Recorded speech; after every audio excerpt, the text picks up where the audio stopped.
Good morning, and welcome to Who Am I?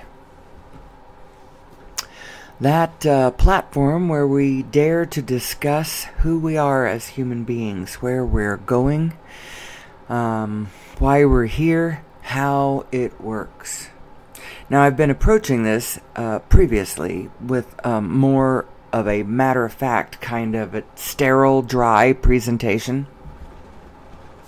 I'm going to cut loose a little bit this morning and see whether we can't find a little more energy in this situation. So, who am I?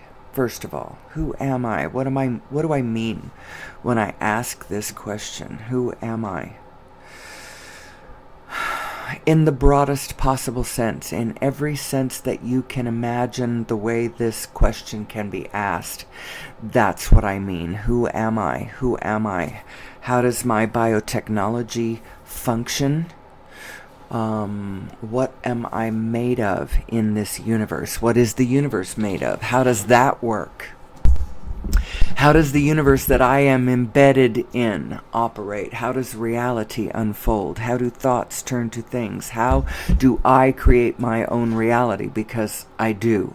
We are all divine individuations of the great allness, and as such, each and every one has a kind of divine autonomy, a kind of ability to man the center of your center and head directly towards your dreams. But you got to understand how this universe works, and you got to understand who you are within this universe, so that you know how to operate your machinery. Makes sense, doesn't it?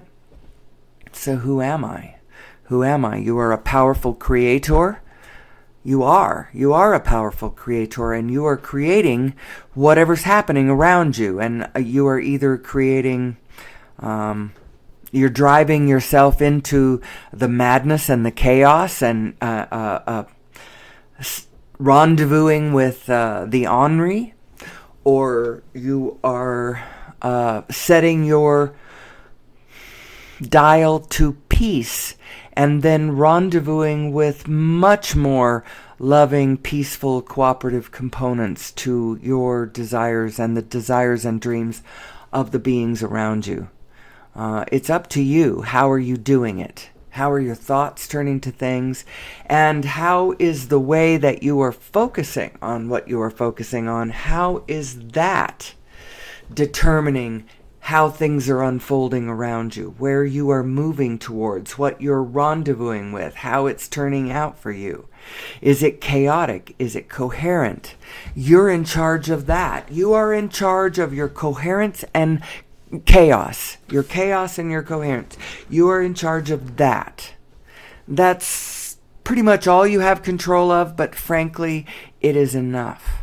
It is enough, because you live in a coherent universe. You live in a universe that is organized, that is organizing. And how is it organizing? It is organizing on spirit principles. It's coalescing together based on frequencies. It is law of attraction. It is the quantum field. It is the most spectacularly awesome setup that you could possibly imagine, and we are embedded in that.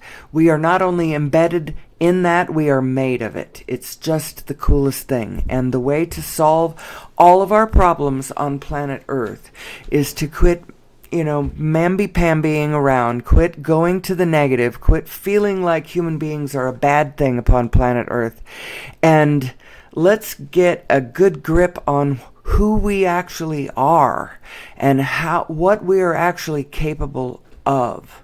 We are capable of so much more, because we're embedded in a system of all things, a universal consciousness, which means the information of all things is sitting right there for us all to access, each in our own way, from our own position on the grid, and iterate our fractal aspect of this great allness that we are a part of, that is organizing us, that is trying to organize us in general ways. It's not dictating exactly which. You get to choose your path, but choose it along a particular frequency, a spirit. Pick the frequency, pick the disc, pick the spirit. Line up with universal forces, and let all of the pieces around you be the cooperative components to your and all of our desires. So what is all of our desires? In general, I could tell you what they are. We want systems that operate correctly, that operate efficiently, that are sustainable unto time, that are sustainable and sustaining to all of the creatures who need the sustenance of the system. So let's talk about who we are. First of all, we are a single morphogenetic field on this planet. And somewhere in your calculations, you've got to add that part in. Because as a single morphogenetic field, we behave in a kind of a wholeness, in the sense that when we are off in parts of ourselves, it kind of throws the whole thing. It affects all of us. It's sort of like if you belong to a family and then one of the family members goes into therapy. The therapist understands full well that the family dynamic is playing into the understanding of how this one individual is acting up. It's sort of like that. When we have parts of us, large swaths of us, it might even be small swaths of us would cause this. I don't know. But certainly large swaths of us, not knowing who we are and how it works, behave in certain ways, create things, the systems involved are not sustainable, and it disrupts the whole system. So we are a single morphogenetic field unto this planet, and as such, it's like we are a single being who has systems of, let me rattle off all the systems. We have systems of communication. We have systems of food production, health care, goods distribution, education, government and protection. They're almost seen like an immune system to protect the body of the nation from the invading forces from the outside or whatever. But as such, because we are a single morphogenetic field, these military systems are actually functioning like autoimmune disorders. Because the true fact of the matter is that we are one being. Oh, there's transportation systems, there's waste removal, there's services. Anyway, I guess you get the idea. I don't need to go back and do more of those details. All of those systems serve to function within the body of humanity. We are a single body. We really are. We collectively produce food and goods and services. We have a distribution system now. Amazon is a really big part of that distribution system. And then there's all kinds of little capillary businesses that are working on, trickling out small quantities of things to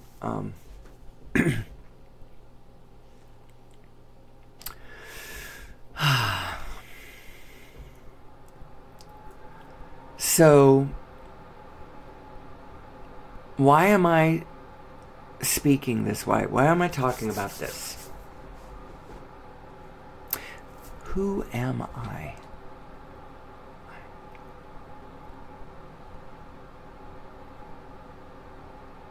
Pardon me for 1 second. I cannot find the cursor with my eyes.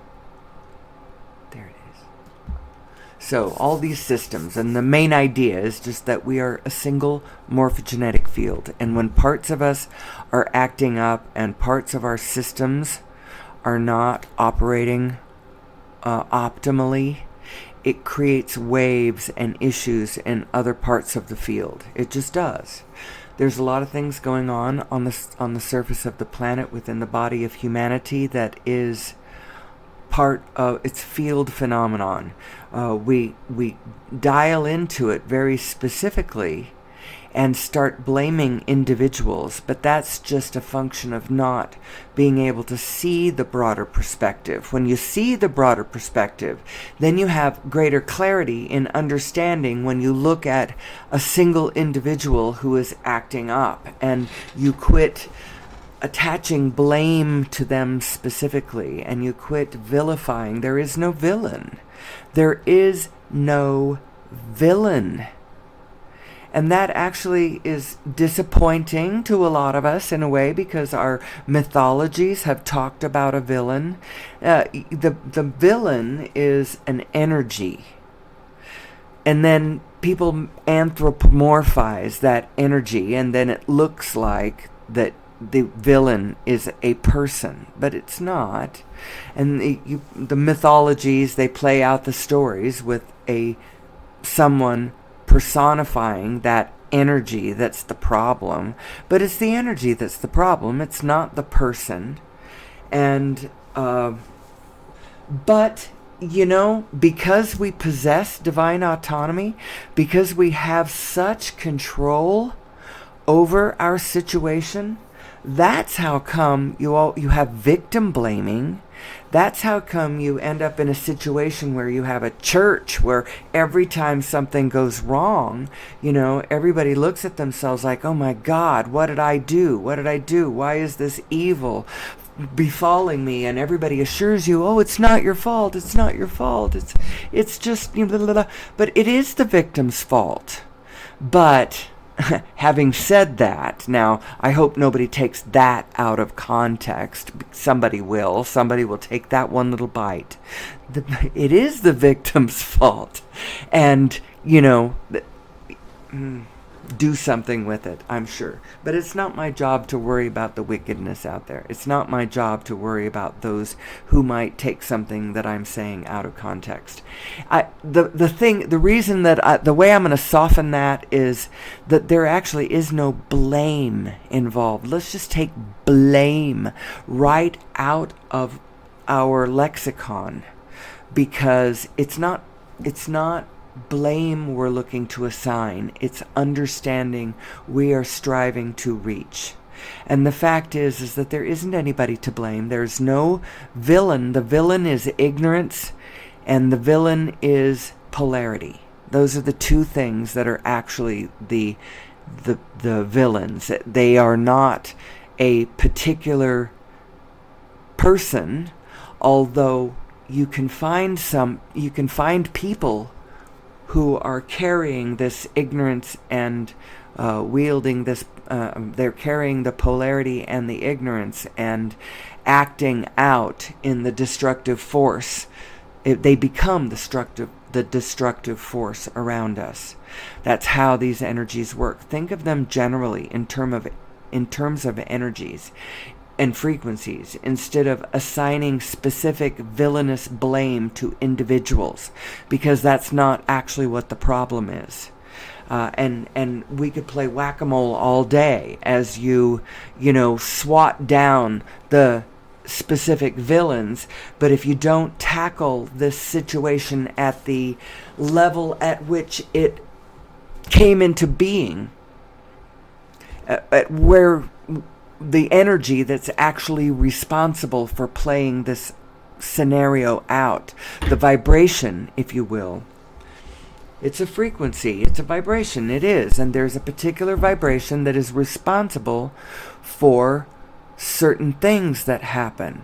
And we would be better advised to understand the energies and throw our awareness and our attention that direction, as opposed to spending all of our awareness and time and action chasing down specific villains, trying to punish them, trying to control the conditions from that level. If you're trying to control it from that level, you're achieving something that we actually don't want to achieve. We do not want to achieve control. Only our own individual control over our own individual starship, our own individual path through this universe. That's the only one we want to control. We do not want to control the conditions around us. What we want to do is we want to affect positive influence over the conditions around us. We do not want to try to physically and directly go directly at things, especially with a negative energy, with a negative impulse of impetus of any sort. You do not want to take that negative impetus and move directly at the physical condition and try to affect change from that direction. You just don't want to do that. It doesn't work. That's why you don't want to do that. You do want to do that, actually. You want to do that all day long, and you do it for quite a long time in your life until you realize, this is not the way you affect positive change, is it? This is just the way I get banged up and frustrated. So what do? Find your own alignment is what you do. Find your own alignment with your inner being, and then from that position, you work your life better. You work your life into more pleasing shapes and rendezvous for you, specifically based on who you are and what you like and where you want to go. Getting in touch with your desires is probably the most important thing that you could do for all of us. And then get those desires into alignment with the greater whole. That would be the next thing that would really, really help us all, because our desire is what's moving the whole thing. It's what's moving it forward. The impulse of our desire is the thrust, it's the motion forward. And the organization of that desire, that us all coming to a win-win-win-win-win-win-win-win place, where each and every one of us is working on whatever our heart desires, in harmonious, delightful, loving co-creation with all of the field around us. That's the future that we are looking for. And in little ways all the time, this great allness is trying to organize us in that direction. But you have to get in touch with your own soul. You have to get in touch with the impulse, the wick, that flame of your own desire. You have to get your beliefs and your desires into a place where reality actually is, where actual reality actually is, the way the atoms move, the way the quantum field works, the way the rolling manifestation actually rolls.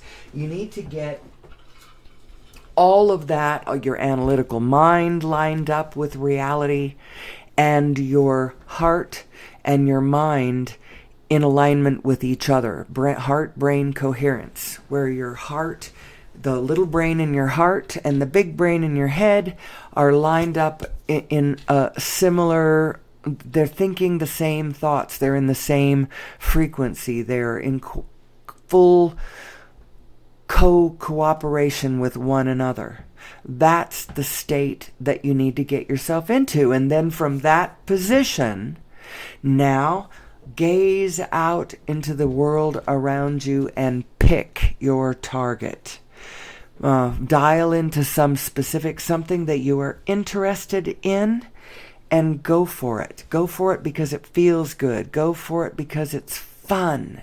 Knowing that it is in harmonics with the field around you, that it will be sustainable and sustained, that it will be borne up by the the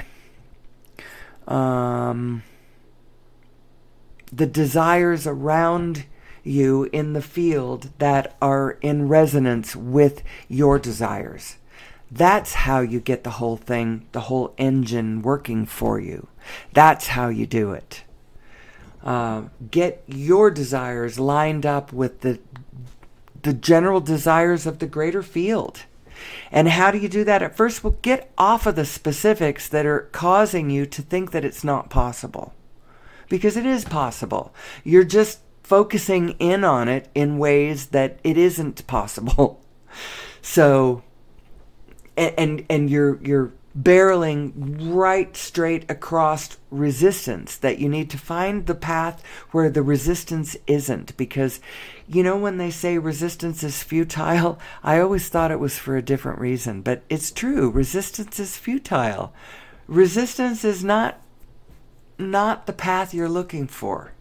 Now, you might flex your muscle here and there on a bit of, resistance, like climbing a mountain or something like that, that builds up your muscles, resistance training, that kind of stuff. But within the field of human relationship and the morphogenetic field that is humanity, resistance actually isn't what you're looking for. You don't want to go find what's bothering you and then stand in front of it and yell at it and push it around and push back, or any of that kind of thing. You want to push back in a different way, which is when you see that thing that you don't like, that negative thing that you don't like, take note of it. Take note of it. Add it into your wholeness of your picture of the world of reality. Put it in that place where everything goes. Feel the hit of the I don't like that. You're allowed to not like what you don't like, and you're allowed to like what you like. As a matter of fact, you're very much encouraged to get in touch with both of these ideas within yourself. What you don't like, what you like. But now focus on what you like. Because whenever you're focusing on either one of them, you are moving in the direction of things that match that spiritually. So if you're looking at darkness and evil, and depending on how you're looking at it, if you're looking at it in a way that's making you feel bad, you're feeling the negative emotion of this thing that you are looking at. That your frequency drops and you feel that hit to the gut. As long as you are feeling that emotion, you are moving in the direction of things that match that emotion. Now, so for my advice, my personal advice for myself is, when you are feeling a negative emotion, sit on your hands. Don't go anywhere. Don't get in the car and go driving around. Don't act. Your actions can get you into trouble if you move at the moment that you're feeling those negative emotions. However, the negative emotions themselves are telling you a great deal of data and information. So pull them in, feel those emotions, but now pivot, because you know that these negative emotions are not you. Who you really are, no matter who you are, who you really are is positive. It's positive. You are a positive. And I don't care if I could name some people that I don't think of as generally being very positive. Vladimir Putin, for one thing, is not all that positive of a figure. I don't see Kim Jong-un as being all that positive of a figure. But it doesn't matter, because it's not personal. And it has nothing to do with how they are acting. It has to do with who we are as a morphogenetic field. And the fact is that we are source energy, and we are way more positive than the negative is coming from a function of human mind. It has to do with a function of our design. And when we are not in alignment with who we truly are, how does it look? Well, it looks like Vladimir Putin, and it looks like Kim Jong-un, and it looks like others out there that I could name, but I don't want people to bristle. The fact is that This is a field phenomenon. It's a thing that happens that we need to understand. It is who we are. We need to understand how it works so that we can quell these negative energies, so that we can calm these chaotic storms, so that we can build a sustainable future for ourselves on this planet. In us understanding who we are, we understand the miracle that we are and the tremendous, powerful capabilities that we have as human beings. If only we would understand our design and function optimally within this design. We are two minds, first of all. We are very distinctly two minds. And these two minds are both us, and they are both, they are connected to each other. They are not separate from each other. It's not, your inner being is not other than you, but it is more than probably your conventional mind can conceive of, certainly, because it is so, it covers so much. Your source mind is understanding all of the isness that is happening around you. Isness, I think of, this is my own word, isness, with a capital I. What's really happening, how the wind is blowing, how the atoms are moving, how your blood is flowing, where all your cells are. It's in touch with all of the movement of all the physicality all around you in your specific physical vicinity, and then there are layers and layers of understanding and connection to all of the rest of the universe around you. You have an analytical mind which has the ability to tag into this thing that the rest of your mind completely is in touch with and understands, and you could align your conventional analytical broader perspective mind with that source mind when you align the two of them so that they are not at cross purposes to one another. What human beings are capable is nothing short of spectacular. And I'll tell you how spectacular human beings are. I am convinced that we can solve every problem that we have on planet Earth right now. And I'm going to tell you a very short, brief, general litany of what I see generally mankind's issues. Aside from, generally as we conquer all of these things I'm going to mention, then the efficient creation of all of the systems that we need to sustain humanity as a group, as a whole, and any being who finds themselves in the body of humanity should have the privileges that come from being in the body of humanity, which means, healthcare systems and food production and energy, I don't want to say allotment or allowance because that's not what I mean. Energy, access to energy, let's put it that way. Access to all of these things based on...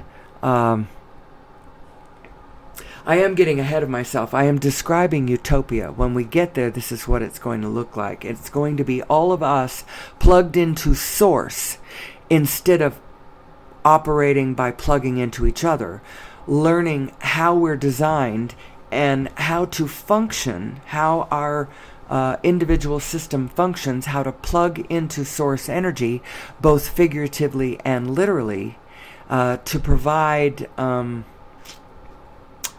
the future for humanity that lies in wait for us. The key to all of this is going to be plugging our technologies into source energy, as opposed to plugging them into fossil fuels, which is what we're doing now. It's done its job. Fossil fuels has gotten us to this point. We didn't have the consciousness to go farther than that earlier. We didn't have the wisdom. We were very agitated. We were all busy with all kinds of not understandings of who we were. But now we are at the place, we are at the point in time where we can understand this. We can understand who we are. We've had 35 years of Abraham explaining to us how thoughts turn to things and how you are a powerful creator of your own reality and how what you focus on is bringing you the general spirit of whatever it is you're focusing on, and how you are focusing on it is what is determining what direction you are going in this life. And so they have been explaining to us about the vibrational nature of the universe and the existence of this inner being, the existence of your vortex of creation. This is kind of an interesting concept as they talk about how you have lived your life. Your inner being, what it's actually marking, what it's taking note of every step of the way is your preferences. It's taking note every step of the way what you like, what you prefer, what lights you up, what floats your boat, what, tickles your gizzard. Those aspects are what it's taking note of. It's not just blindly taking note of all things in a big meaningless, pile that you can't make heads or tails of. It's taking note of what you like, what you care about, what you love, what interests you, what you think is interesting. That's what your inner being is taking note of. And keeping track of. I'm keeping track of everything you have ever said you cared about, everything you have ever felt about. That's what I'm keeping track of.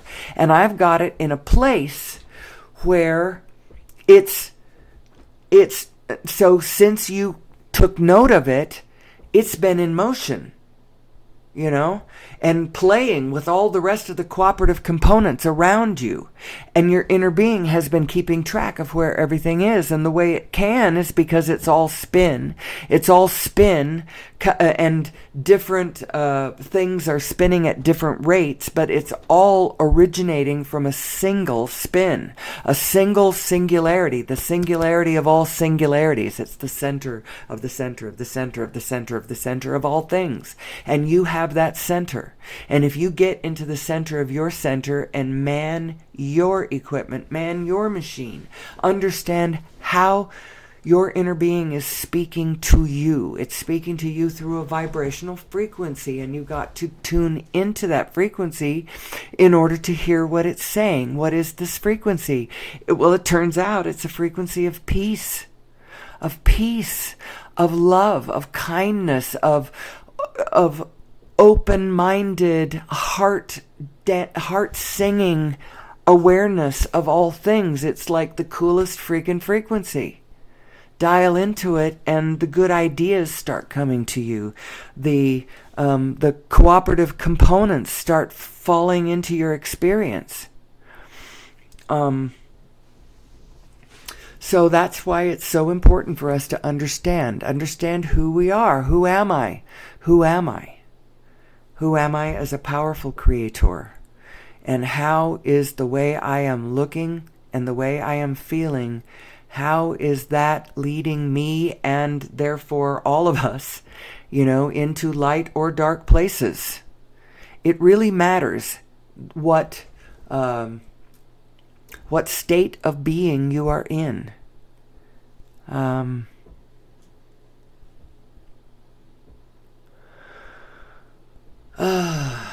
So, who am I? Who am I? I was talking earlier about when we as a group create systems that are not it. They are, the very way that they are shaped implies what we don't understand about the way we function and the way it functions. When we create those systems that are like that, systems of goods distribution, for instance, that leave enormous groups of people out of the abundance, if you will. It creates within those people negative emotions, as you would think that it would. But you can pull out from that view of that specifically, pull out to the general and understand that generally, when you do that to a lot of people generally, it creates large amounts of disenfranchised, belligerent, negative emotion energy. Now, different people have handled it in different ways. You know, some people become more hostile and more... some people have been beaten down through the centuries, and they don't express it as overtly. What I was thinking of is that white people actually sometimes are more ornery and belligerent about disenfranchisement when they have no idea what real disenfranchisement really feels like. The black people have handled it with so much more grace than we do. And yet,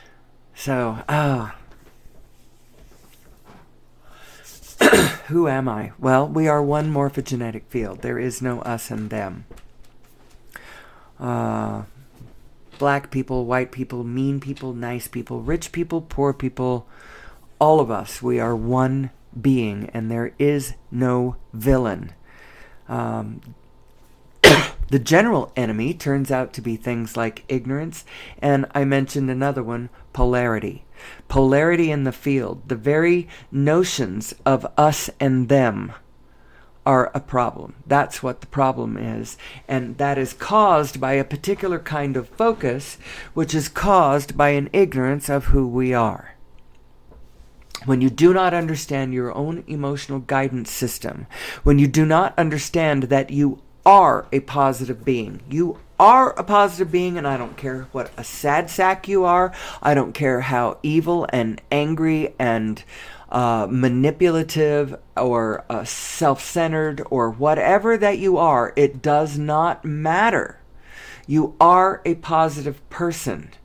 And so if you are acting way different than that, well, that's the explanation of how come your actions are so destructive, unpleasant, undesirable. It's your misalignment with your true positive nature that is causing this evil that's coming out of you. But it's not really evil. It's ignorance. It's ignorance. It's polarity. It's you not understanding how you are designed. It's us not understanding how we are designed and not having a good system of teaching this truth to our children as they grow so that they can understand how to align their emotional guidance system up so that they can move themselves towards all of their dreams come true and they're happily ever after, and us collectively to coherent, loving, aligned ways to interact with one another. We don't have these systems in place. We teach our children a wide variety of, a lot of it superstitious nonsense, and then we throw them all into this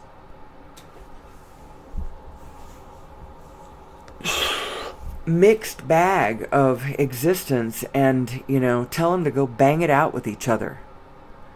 And we've got what we've got is what's going on right now. We could do better. Now, the interesting thing is that this cacophonous melting pot mix that is going on amongst humanity on the planet right now is serving the purpose of causing us to understand who we really are. Now, there are those of us on the outside of the hot spots, you might say, who have the freedom of thought to be able to think it through and realize it. Those who are in the middle of the wars, and they're having a harder time seeing the greater picture.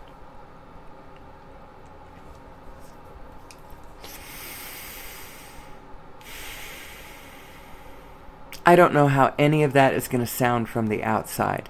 I realize that I didn't feel like all of it was fully explained. I hope that that doesn't come across poorly out of context. I want to do a disclaimer for the audience. I promise you that it is only my intention to raise the consciousness of humanity to the end of peace and cooperation and loving connection between us all, a greater understanding how all of us are created equal, and how upon this planet we need to get to a place where I don't want to say words like that. It is only my intention to don't take me negatively. That's what I mean. You might translate something I say into a specific materiality that you translate as negative and then run off with it. Don't do that. I mean well. I really, really do. I mean well. I want us to understand who we are. I really, really, really want us to understand who we are, because I can see how the setup is perfect. It's absolutely perfect. And if we would but turn and see how perfect the setup is, we can lean into how it works and use how it works to accelerate and amplify how it works, so that we can get to the fun part more quickly.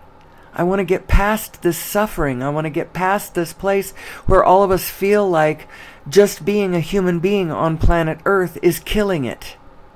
You know, I don't want my desire to turn on lights and to communicate with the outside world by turning on my computer and streaming things from... I don't want my desire to do that to be destroying the ecosphere of planet Earth. And it's kind of what it's doing right now. And the reason that it is because we are extracting our energy from fossil fuels, and we should not be. We should be extracting it from the source of all energy. But it's only when we understand that we are capable of doing that. And so that's to the service of that. This is why I come into this forum and speak in this way. Who am I? Who am I? Who am I? And how does this work? Who am I in terms of source energy? And how does this work in terms of source energy? And what could we do with this understanding in terms of source energy? That's all that I am trying to say. Now, in that service, here we have this paper. This is a mathematical paper published... let's see. The authors are Nassim Haramein, Cyprian... Well, why don't you read those names, the other two names? The Origin of Mass and the Nature of Gravity. It certainly is not the first mathematical physics paper that has been written by Nassim and perhaps others. I don't know whether he had co-writers on all of the papers that he's written. But he's certainly the driving force of this understanding, this general understanding of the general way that physicality is set up, how the rolling manifestation rolls, how it comes into being, how it's exchanging information across scales, how the micro relates to the macro, how how it's black holes all the way up and all the way down. Black holes exchanging their information, their wormholes, their Hawking radiation flinging out particles, creating big bangs and foaming universes and da-da-da-da-da, all of that stuff. When we more generally have a better understanding of the way this works, we will understand how to plug all of our technology into source. It is a false idea that we cannot plug into source, that we have to burn fossil fuels. We do not have to burn fossil fuels. We don't even have to burn clean fossil fuels like natural gas, which burns cleanly enough, but the way you have to get it sometimes, the extraction of it from the stone, through fracking, is a monstrous practice, and it's not sustainable. This is not something that can sustain us, and the answer is not austerity. It is not austerity. The answer is break out of our old paradigm and find a way to plug our technologies into the source of all energy, the source of all things. And to do that, actually, the hang-up has been, when you understand source energy, you have to have a better understanding of yourself, because there's an implication right there, because we are made of source energy. We are this quantum field. Our consciousness is lined up with this quantum field, and our better understanding of it is going to lead us out of the wilderness. It really is. This picture right here is I snatched it out of Nassim's paper, but I like it because it's showing you how a spin is baked into the material cake. When anything comes across the event horizon and into materiality, it is spinning. Spin is fundamental, and this understanding is going to help us more clearly understand gravity, which will help us pull our transportation systems up off the surface of the planet. We do not need to coat the planet in asphalt and concrete in order to be able to move around. We just don't need to. We don't need to. But we've been doing it because we're living on a paradigm of fossil fuels. But this fossil fuel thing, first of all, it's not sustainable, so we better start thinking about where we're transitioning to. And all the people going, well, we can't do that because look at the reality of what's on the ground. We have to keep going this way because we have been. Well, the reason that they say that is because their fortunes are coming from the extraction of fossil fuel. But that's not where our collective fortune is coming from. Our collective fortune is going to come from reblooming the abundance of planet Earth, because the natural systems in place, in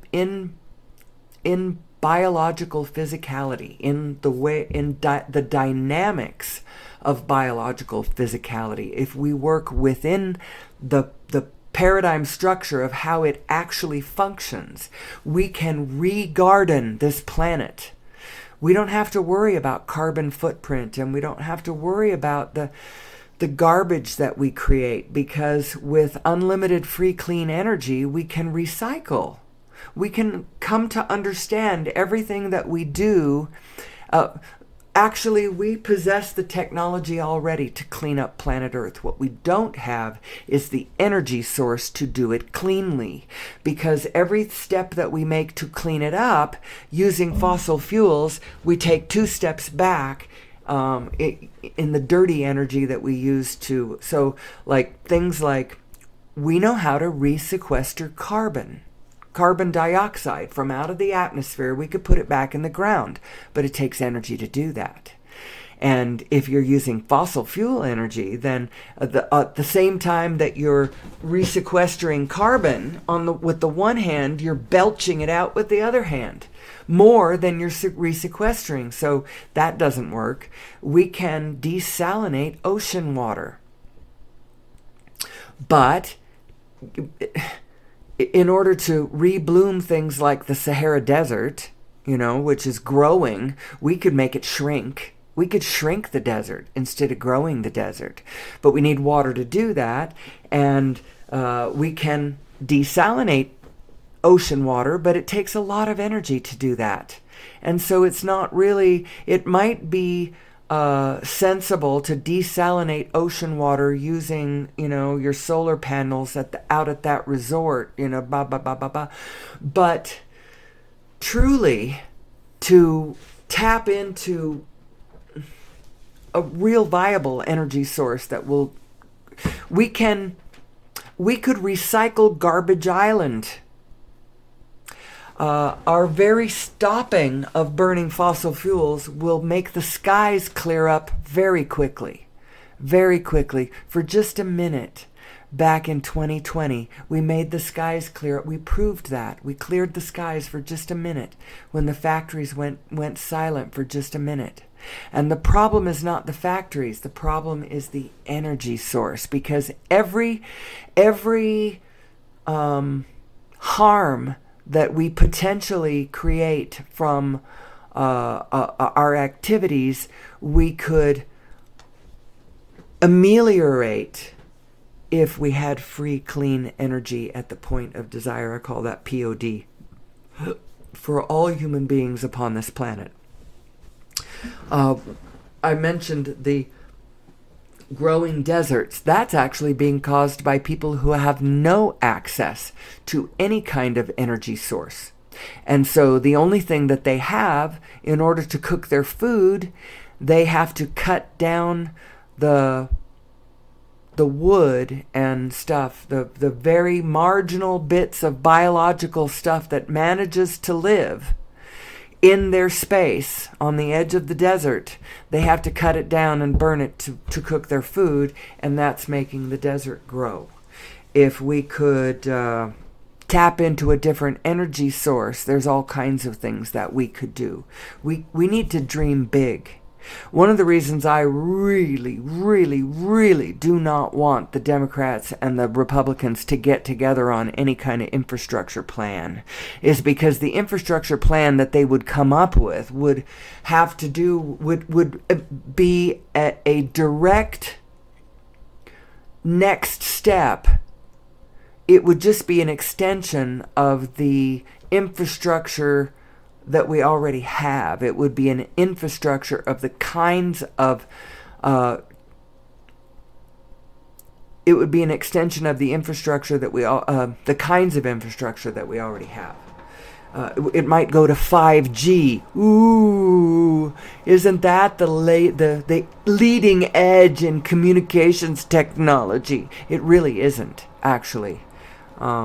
Nikola Tesla and his tower, his communication tower, is more leading edge than that, and that came from the 1900s. But that was squelched because that kind of communication, that kind of free, clean, whatever, you can't directly monetize. You can't tap in and make all of it go towards you. What it will do, though, is absolutely bloom the abundance of humanity, which will help us all. I'm sure that was a lot of garbledygook. I'm sorry about that. Sometimes I make sense to myself, and sometimes I make sense to others. It does not always coincide. I don't know how come I always go to all of these things because that's my slides here on my OBS studio. I have a certain number of slides, and so I just go to them because they're all part of my presentation. Who am I? Who am I? Who am I? Well, this is part of Who Am I? This is the general structure. This is my general mind structure as a human being. And this neocortex is sort of your overview. It's sort of your analytical mind.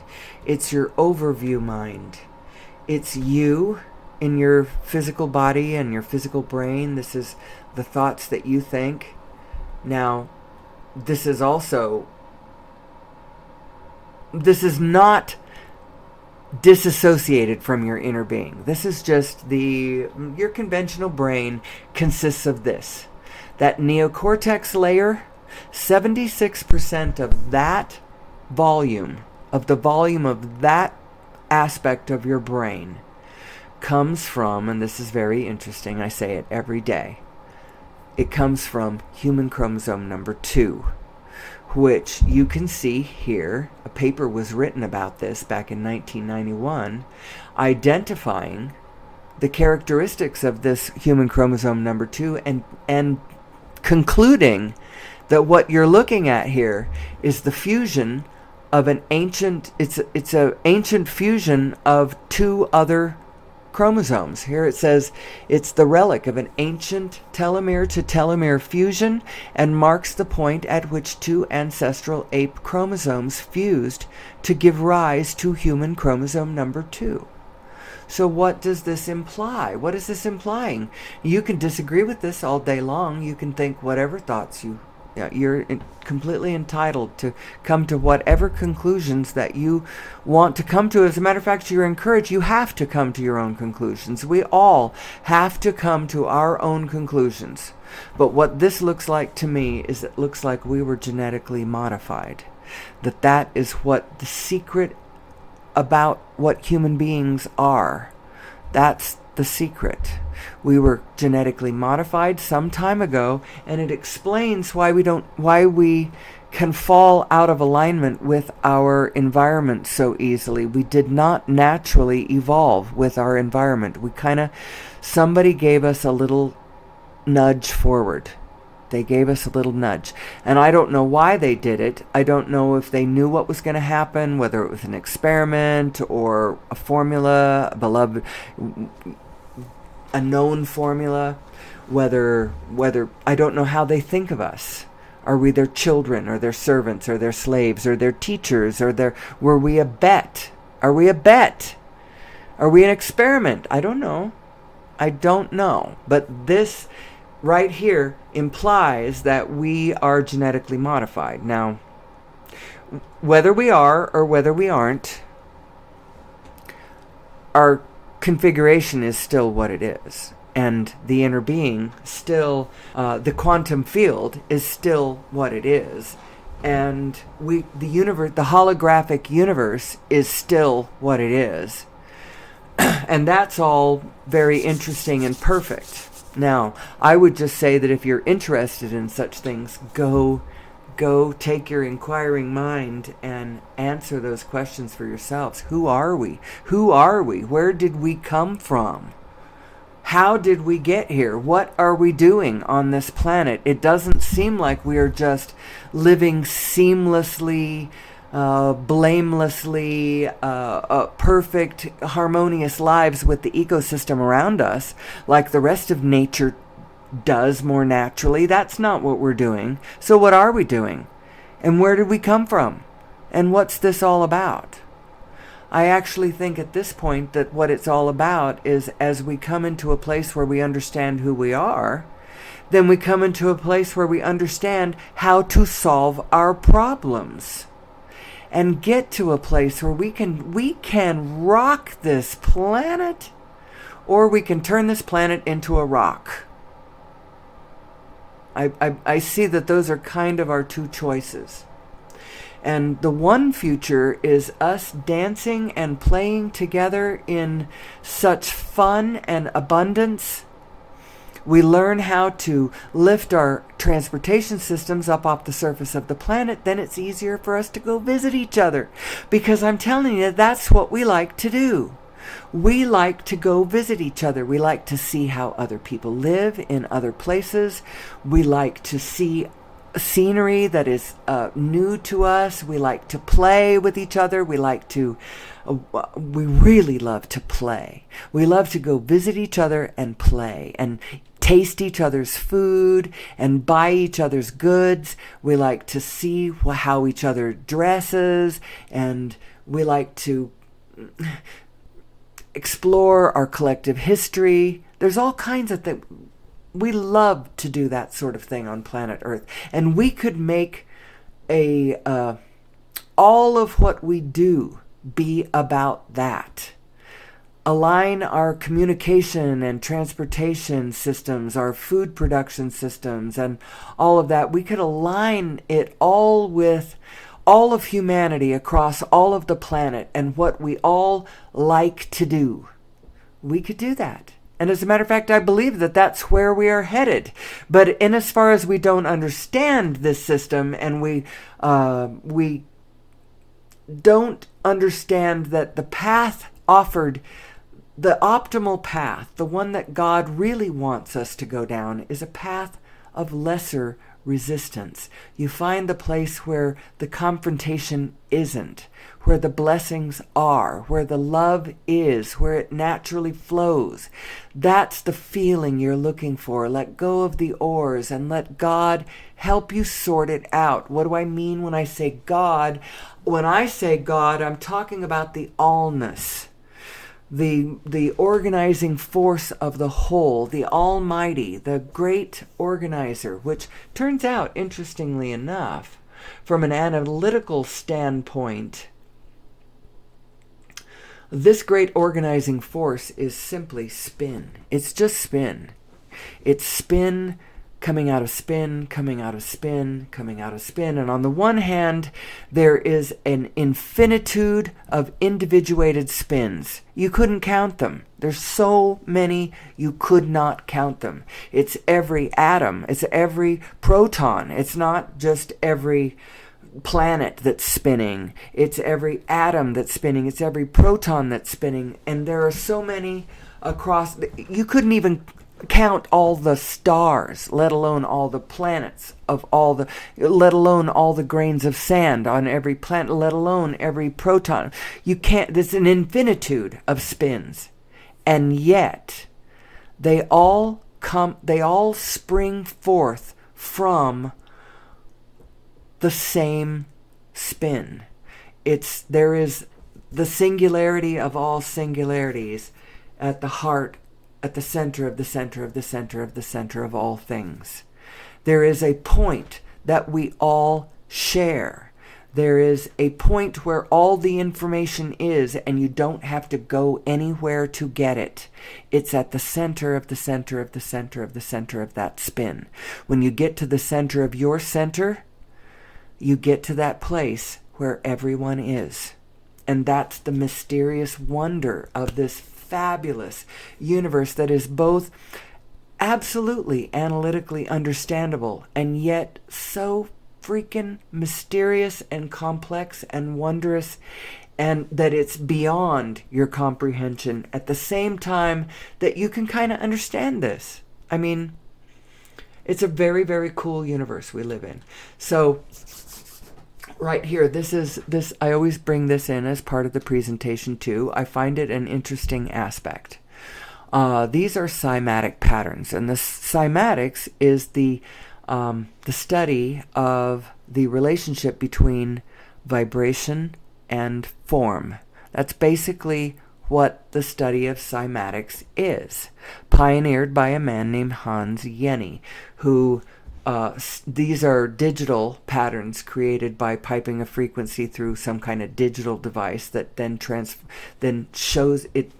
generates a pattern, and all different frequencies will create different patterns. It's really cool. Now this is closer to what he used when he was studying this. A metal plate, black metal plate with a granular medium on the top of it, pipe a vibrational frequency through the black metal plate, and boom, a pattern appears. Change the frequency, boom, a different pattern appears. Raise the frequency, boom, a more complex pattern appears. Now, as the universe is experiencing different waves of vibrational whatever, I understand that in our local area of the galaxy, there is a increase. It's a increase in our vibrational energy flow. The frequency of the general neighborhood has increased, and it's recently increased and will continue this way for another 1,000 years. I read that in some book. There's all kinds of cosmological events going on that affect us for sure in subtle and not so subtle ways, but the vibrational frequency of planet Earth is rising. So as you notice here, as you pipe a higher frequency into the plate, you get a more complex pattern starts coming out of this. And it's interesting when you go from one frequency to the next, and the pattern is moving from one pattern to the next, there's a moment in between where it doesn't really look like either pattern. It feels like chaos. But it isn't chaos. It's one pattern moving to the other. And if you know this, and you cling to the pattern that's coming into play, coming into being, as opposed to the one that is on the way out, the one that is begoing, then well, if you think of it as analogous to what's happening in the field around you right now, old ways of being are just falling away. And the older generation that used to count on, their way of being and their way of seeing things, at least held on all the way until they were dead. We don't have that kind of luxury anymore at all. I am of a particular generation, and all the new people coming in, they don't have any respect or understanding or reverence for, the history that I came from or what has happened before. And it's actually a good thing. They come into this world without the resistance that my generation is still holding on to, that came from being raised by people who lived through the Depression and World War II and such like that. We were raised by parents that had all kinds of hang-ups, resistance-based hang-ups. And it used to be that those hang-ups, those resistance, those particular patterns would maintain all the way through the whole generation's lifespan. But that's not what's happening now, as the world is changing so fast. It's not the world that I grew up in. The world that you see right now does not have the same understandings as the same general world that produced the TV shows of the 50s, 60s, and 70s. This is not the same world. And thank heavens it isn't, And the more that this change is allowed to happen peacefully, the more that we're just going to get to where we need to go. We're just going to get there. Humanity has an inner being too. Each one of us has our own individual inner being, vibrational, broader perspective, helping to guide our way, our steps. And humanity collectively has one too, and we're getting there. It's going to be all right. Fear not, for all is well. Fear not. And as a matter of fact, that fear itself, when FDR said there's nothing to fear but fear itself, he wasn't wrong. He was absolutely right. The fear itself, the negative emotion, the not understanding the meaning of your own negative emotions, is the biggest issue that humanity has going.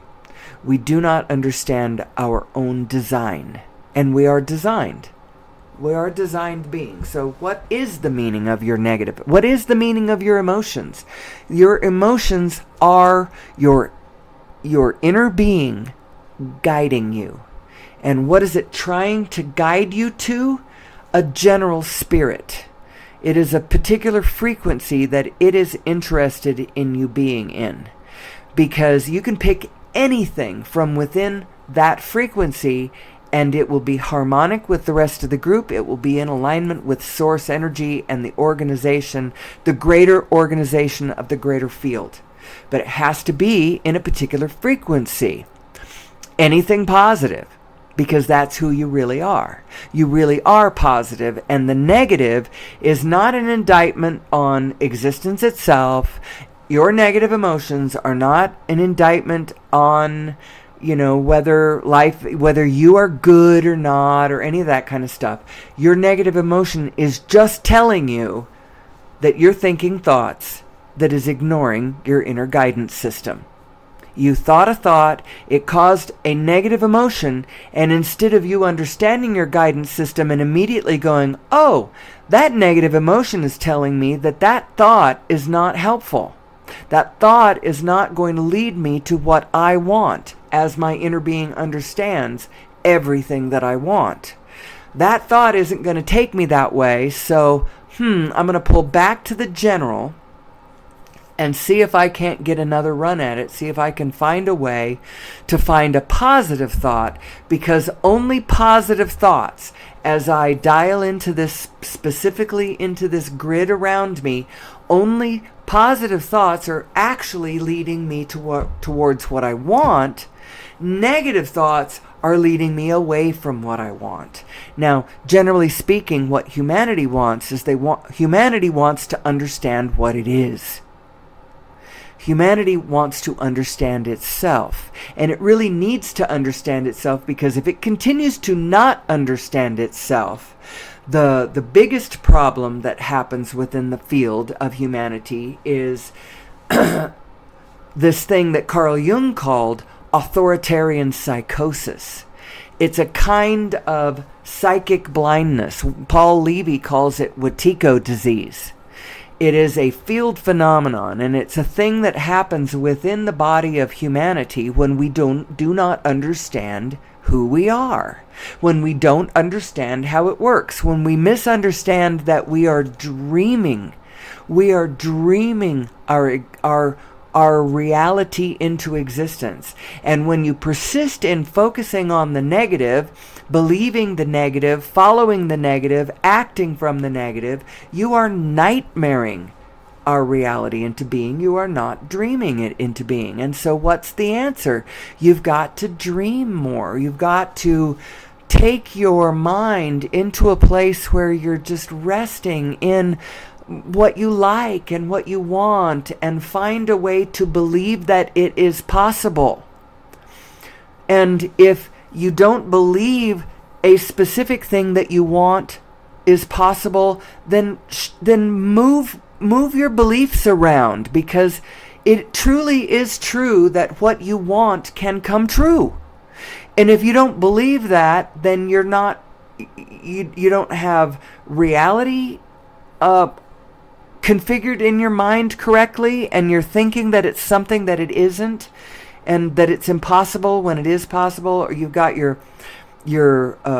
you've stopped somewhere. You think, say for instance, you think that, what I want is a fleet of Lamborghinis. I need a fleet of them. I want 100 of them, or 50 of them, or 20. It doesn't matter. I want a fleet of these fine, magnificent machines, and only this will make me happy. But then you go, well, but I don't have any money, so I can't do that. And that's the only thing that would make me happy, so I guess I'm just not going to be happy. And then you leave it right there. Well, there's a problem, because you keep evolving, and your desires keep building, and they keep growing, and they keep moving with all the field around you. They're not just moving around. They're becoming more. They're playing with other components that are related to them in spirit, and if you just sit there with, I want this thing that I cannot have, and just leave it there, then the separation between you and you gets bigger and bigger and bigger. You become more and more uncomfortable. You become, that's the scenario. You're ossifying. What you need to do, because you're, have I shown this one? This is my little representation of your two minds. Imagine that the spinning disc on the left, the wide open aperture, that's your source energy mind, paying attention to everything that you want, all things that you care about, everything that you love. That's what it's looking at and taking note of, by the way.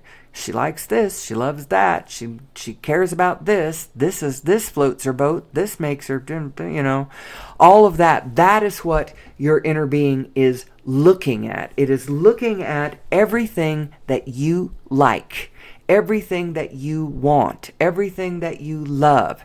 That's what it's looking at. Now, there is everything that is, and it is in touch with all of that. And you can know that because you can know that the universe is holographic, and so all of the information is contained everywhere, and so it is possible for your inner being to vibrationally be in touch with all things. What it wants is, it wants the motion forward. It wants this whole system to keep, it wants the heart of the universe to keep beating. It is interested in anyway, that's your source mind on the left. You, small you, focusing specifically into materiality here on the grid in specifics. That's you on the right side. Now, these two beings are not separate from each other, and they are not looking at two different universes. There is one universe.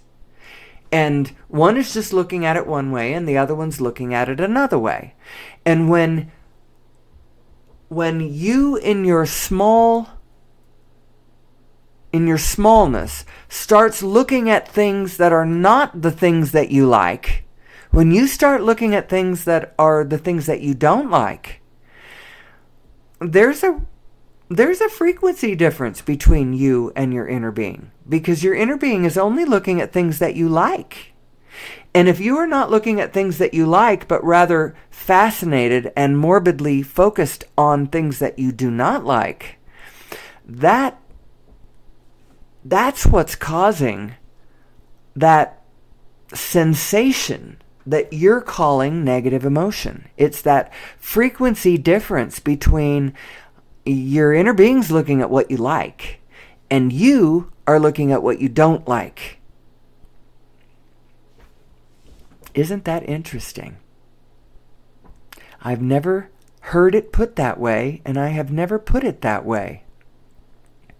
That's why that resonance, that lack of resonance between the two of those frequencies exist, because your inner being is looking at what you like. It is only ever looking at what you like, at what you want, at what you love, at what would be satisfying, at what would be fun. That's the only thing your inner being ever looks at. And that's why we need to, as our material selves, we need to start recognizing that that's how we're made. We are made for fun. We are made for joy. We are made for freedom. We are made for consciousness. We are the coolest beings ever. But we are a created species, so we don't naturally harmonize with the ecosystems around us. And unless we figure out who we are and how this works and find a way to harmonize with the ecosystems around us, we are going to extinct ourselves right out of the picture. Because nothing unto this universe can exist if it ignores, if it persists in ignoring the rhythms of the universe. If it persists in not taking into account the desires and flow of the rest of the system, it's just not going to be sustainable. Literally, it will not sustain. So, I don't think I've shown this slide today. Maybe I have. If I showed it, I didn't really explain it because I don't remember explaining this. This is how you move from states of general negativity, well, states of specific negativity. How do you put the brakes on the momentum of your specific negativity? How do you keep that negative momentum from building? Because law of attraction, the universe is not static. As you start thinking a thought, the universe starts adding to it. Based on the frequency that you're on, it starts handing you more of whatever it is that you're thinking about. It has a kind of... oh, not this one. This one starts to show you the momentum. So in the center, there's not much momentum, either positive or negative. You start going lower, and that negative momentum starts building. And as you're thinking negative thoughts, more start coming to you. More specific aspects of the physicality around you cast in negative start flowing towards you. How do you stop that momentum? Here's one more showing you that momentum. How do you stop that? Go general. Go general. Pull out to the general. So you're in a specific negative. You're staring at something you don't like. How do you get out of that? Pull back. Pull back. Life sucks. And then you might be able to hit a general positive from there. Life sucks. Man, well, it doesn't always suck. Sometimes it doesn't suck. And then off you are, possibly at that point being able to dial into a specific positive. Because remember, your state of being is determining which direction you're moving in life, in on the grid. In this, you are a being of light. You are flying a starship through the universe. And the direction you're going, the way you can tell is how you feel. And you need to be positive, right? So, I didn't quite finish this. I don't think I pointed out the turtle and the, I don't know. I guess that's about it. So I'm only an hour and 20 minutes in. This is actually a little shorter than usual. Well, I have one more thing I could say. I bring up this. This is from Buddhist philosophy. Because basically what my picture is, what I'm trying to show you, is how everything adds up with everything. Everything. If you're going to be talking about the bigger picture, apart from yourself, the big allness, you need to add all things in. Everybody's ideas adds into this this big picture that I'm talking about. How we are designed, where we came from, how it works. This is from Buddhist philosophy. These are considered to be the root causes of all suffering. All suffering comes from here. And this basically is saying the same thing. It's saying when we do not know who we are, things do not go well. This identifying with an imaginary self, I see that more as overly identifying with your physical meat self, not taking into consideration that who you really are is this field, this quantum field, this eternal impetus of forward motion, this eternal intention of data and information and connection to love and all of that. That's who you really are. And if you're overly identified with you as a meat self, well, that explains right away why you're not feeling very good, because meat is very fragile. Have you seen what can happen to meat? And you are encased in meat. And so when you're overly identified that way, that definitely causes a lot of suffering. But that meat self that you are, that's just sort of the vehicle that you're riding. It's not really who you are. Who you are is the quantum field itself. You are the formless coming into form. And there is an allness about the picture that matters, that really, really matters. It's very, very significant. You are part of the wholeness, the allness, the whole group. As a matter of fact, you only have two relationships. You only have two relationships, and they are the only two relationships you ever need to worry about. All other relationships will flow from your tending these two relationships. And actually, you only have to tend one. And that one is between you and your inner being. Listen to her. She is guiding you towards everything that you want. Peace, love, abundance, comfort, clarity, joy. That's what she's leading you to. It's a feeling, and you've got to practice it. The other relationship is between you and everybody else. So there's the relationship between you and your inner being, and then there's your relationship between you and the universe. Those are the two relationships. And if you take care of the relationship between you and your inner being, all the other ones will take care of themselves. All of the other ones will take care of themselves. I guess that's my last message that I would leave with all of you. Mind that inner voice. She is guiding you correctly. Pay attention to her frequencies.